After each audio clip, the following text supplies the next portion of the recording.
দিল্লির মসনদে বসে দক্ষিণের বাতাসটা আজকাল কেমন যেন অচেনা লাগে মোদির।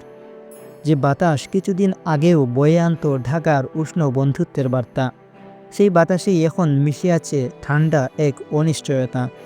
শেখ হাসিনার পতনের পর থেকে বাংলাদেশের দিক থেকে আসা প্রতিটি খবরই যেন নতুন এক সমীকরণের জন্ম দিচ্ছে।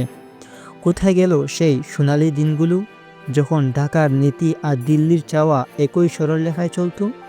সীমান্ত নিরাপত্তা থেকে শুরু করে আঞ্চলিক সংযোগ সব কিছুতেই ছিল এক সহজ বোঝাপড়া। কিন্তু ডক্টর ইউনূসের নেতৃত্বে নতুন ঢাকা যেন হাঁটছে ভিন্ন পথে। তার সাম্প্রতিক কূটনৈতিক চালগুলো বেজিংয়ের দিকে ঝুঁকে পড়া, ইসলামাবাদের দিকে হাত বাড়ানো, পশ্চিমা বিশ্বের সাথে নতুন করে সখ্যতা, সব কিছুই যেন দিল্লির দীর্ঘদিনের প্রভাবলয়কে প্রশ্নবিদ্ধ করছে।